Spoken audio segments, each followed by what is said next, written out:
জানিয়ে দেব বাংলাদেশের রাজনৈতিক অঙ্গনের এইমাত্র হাতে পাওয়া সর্বশেষ গুরুত্বপূর্ণ সংবাদ। শুরুতেই শিরোনাম। ইইউ রাষ্ট্রদূতের সঙ্গে বিএনপির বৈঠক, কী বার্তা দিল ইইউ রাষ্ট্রদূত, থাকছে বিস্তারিত প্রতিবেদনে। এরপর জানিয়ে দেব ঢাকায় এসেছেন যুক্তরাষ্ট্রের সহকারী পররাষ্ট্রমন্ত্রী ডোনাল্ড লু, থাকছে বিস্তারিত প্রতিবেদনে।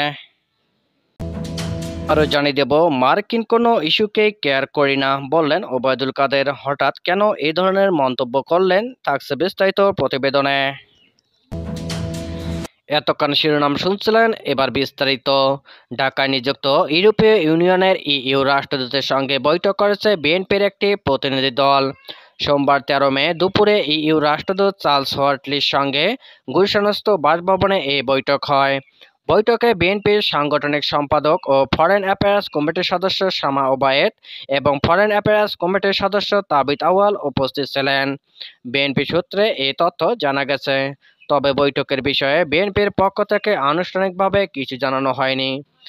এদিকে মার্কিন যুক্তরাষ্ট্রের দক্ষিণ ও মধ্য এশিয়া বিষয়ক সহকারী পররাষ্ট্রমন্ত্রী ডোনাল্ড লু বিএনপির কাছে অতটা গুরুত্বপূর্ণ নন বলে জানিয়েছেন বিএনপির স্থায়ী কমিটির সদস্য নজরুল ইসলাম খান। তিনি বলেন, আমাদের কাছে ডোনাল্ড লুর চেয়ে পার্বত্য চট্টগ্রামের সশস্ত্র গোষ্ঠী কুকিচেনের আচরণ গুরুত্বপূর্ণ, কারণ সরকার এই সশস্ত্র গোষ্ঠীর তৎপরতা নিয়ন্ত্রণে ব্যর্থ হয়েছে।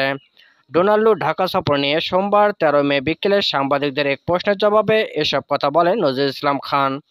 গুলশানে বিএনপি চেয়ারপারসনের রাজনৈতিক কার্যালয়ে যুগপৎ আন্দোলনের শরিক জাতীয়তাবাদী সমমনা জোটের নেতাদের সঙ্গে বৈঠক শেষে সাংবাদিকদের এসব কথা বলেন তিনি।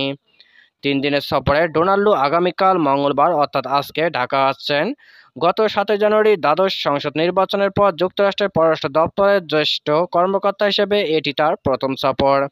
ডোনাল্ড লুর এই সফর নিয়ে আওয়ামী লীগের সাধারণ সম্পাদক এবং সড়ক পরিবহন ও সেতুমন্ত্রী ওবায়দুল কাদের গতকাল এক সংবাদ সম্মেলনে মন্তব্য করেন, বাইরে থেকে এসে কেউ বিএনপিকে মদদ দেবে, চাঙ্গা করবে এমন পরিস্থিতি নেই। যারা দাপট দেখাবে তাদের ক্ষমতা মধ্যপ্রাচ্যেই সংকুচিত হয়ে গেছে। আওয়ামী লীগ নেতা ওবায়দুল কাদেরের এই মন্তব্যের ব্যাপারে সাংবাদিকেরা নজরুল ইসলাম খানের দৃষ্টি আকর্ষণ করলে তিনি বলেন, উনার আশা নিরাশার আমাদের কিছু আসে যায় না। ডোনাল্ডুর ব্যাপারটা এতখানি গুরুত্বপূর্ণ মনে করলে আমরা আগে বলতাম, আমরা কিন্তু বলিনি। আপনি তুলেছেন এ প্রশ্ন। তিনি আরও বলেন, ডোনাল্ডু তো অনেক দূরের মানুষ। আমরা শঙ্কিত আমার নিজের দেশের অবস্থা নিয়ে। আমরা শঙ্কিত আমাদের দেশের যে ব্যাংক লুটেরা, তাদের মুক্ত করার জন্য সরকারের যে অপচেষ্টা সেটা নিয়ে। বাংলাদেশের মানুষ তার সমস্যার সমাধানই বরাবরই নিজেরা করছে। 69-এর গণঅভ্যুত্থান, 90-এর গণঅভ্যুত্থান, মহান স্বাধীনতা যুদ্ধ, এসব আমরাই করেছি। যারা মানুষের ন্যায্য আন্দোলনের সমর্থন করতে চায় আমরা তাদের ধন্যবাদ জানাই, আর কেউ বিরোধিতা করলে আমরা তার নিন্দা জানাই। যুক্তরাষ্ট্রের দক্ষিণ ও মধ্য এশিয়া বিষয়ক সহকারী পররাষ্ট্রমন্ত্রী ডোনাল্ড লু আজ মঙ্গলবার ঢাকায় এসেছেন। বেলা 11:30টার দিকে হযরত শাহজালাল আন্তর্জাতিক বিমানবন্দরে ডোনাল্ড লুকে স্বাগত জানান পররাষ্ট্র মন্ত্রণালয়ের মহাপরিচালক উত্তর আমেরিকা অনুবিভাগ খন্দকার মাসুদুর আলম। এই সফরে ডোনাল্ড লু ব্যবসা, বিনিয়োগ, নিরাপত্তা, প্রতিরক্ষা, জলবায়ু পরিবর্তন, নাগরিক অধিকার সহ দুই দেশের অগ্রাধিকারের বিভিন্ন বিষয় নিয়ে সরকারি ও বেসরকারি পর্যায়ে আলোচনা করবেন। কূটনৈতিক সূত্রে জানা গেছে, গত জানুয়ারির দ্বাদশ জাতীয় সংসদ নির্বাচনের পর যুক্তরাষ্ট্রের পররাষ্ট্র দপ্তরের জ্যেষ্ঠ কর্মকর্তা হিসেবে এটি ডোনাল্ড লুর প্রথম সফর। সহকারী মার্কিন পররাষ্ট্রমন্ত্রী ডোনাল্ড লু ঢাকা সফরে প্রথম দিন আজ রাতে প্রধানমন্ত্রীর বেসরকারি শিল্প ও বিনিয়োগ উপদেষ্টা সালমান এফ রহমানের সঙ্গে এক নৈশভোজে যোগ দেবেন। সফরের দ্বিতীয় দিন বুধবার ডোনাল্ড লু প্রথমে পরিবেশ, বন ও জলবায়ু পরিবর্তন বিষয়ক মন্ত্রী সাবের হোসেন চৌধুরীর সঙ্গে ও পরে পররাষ্ট্র সচিব মাসুদ বিন মোমেনের সঙ্গে দ্বিপক্ষীয় আলোচনা করবেন। পরে ডোনাল্ড লু পররাষ্ট্রমন্ত্রী হাসান মাহমুদের সঙ্গে সৌজন্য সাক্ষাৎ করবেন। 3 দিনের ঢাকা সফরের সময় ডোনাল্ড লুর নাগরিক সমাজের প্রতিনিধিদের সঙ্গেও মতবিনিময় করার কথা রয়েছে। ঢাকার কূটনৈতিক সূত্রগুলো বলছে, গণতন্ত্র, নাগরিক অধিকার সহ সামগ্রিক মানবাধিকারের বিষয়গুলো যুক্তরাষ্ট্রের পররাষ্ট্রনীতির অন্যতম প্রধান উপাদান। এ বিষয়গুলো আলোচনা থেকে হারিয়ে যাওয়ার সুযোগ নেই। বাংলাদেশের নির্বাচন পরবর্তী পরিস্থিতি বিবেচনা নিয়ে যুক্তরাষ্ট্র বিষয়গুলোকে তেমনভাবে আর প্রকাশ্যে আনছে না।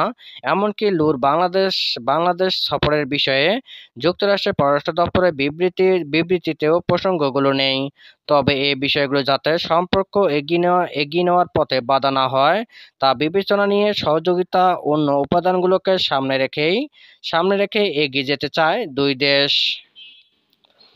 আওয়ামী লীগের সাধারণ সম্পাদক এবং সড়ক পরিবহন ও সেতু মন্ত্রী ওবায়দুল কাদের বলেছেন, যুক্তরাষ্ট্রের ভিসানীতিসহ কোনো ইস্যুকেই আমরা কেয়ার করি না।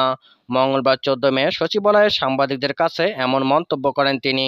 ওবায়দুল কাদের বলেন, মার্কিন সহকারী পররাষ্ট্রমন্ত্রী ডোনাল্ড লু বাংলাদেশে আসলেও তাদের ভিসা নীতিসহ কোনো ইস্যুকেই আমরা কেয়ার করি না। বিএনপির আন্দোলন নিয়ে কাদের বলেন, বিএনপির নেতাকর্মীদের প্রতি আস্থা হারিয়ে ফেলেছে। বিএনপি আন্দোলনের উদ্যোগ নিতেই পারে, কিন্তু সম্প্রতি তাদের দুটি সমাবেশ সফল হয়নি। নেতাকর্মীরাও তাদের কর্মসূচিতে যোগ দিচ্ছে না। ওবায়দুল কাদের বলেন, ভারতীয় পণ্য বর্জনের ডাক বিএনপির আন্দোলনের ব্যর্থ চেষ্টা। আন্দোলনে ব্যর্থ হয়ে খড়কুটো ধরে বাঁচতে চায় তারা। আসলে তাদের কোনো ইস্যু নাই, তারা ভারতীয় পণ্য বর্জনকে ইস্যু বানাতে চায়। আমার প্রশ্ন হলো, ভারতীয় মশলা ছাড়া কি আমাদের চলে? তিনি বলেন, ভারতের মশলা ছাড়া আমাদের চলে না। শুধু মশলা কেন, ভারত থেকে শাড়ি কাপড় আসবে, এছাড়া আরও কিছু নিত্য প্রয়োজনীয় পণ্য আসবেই।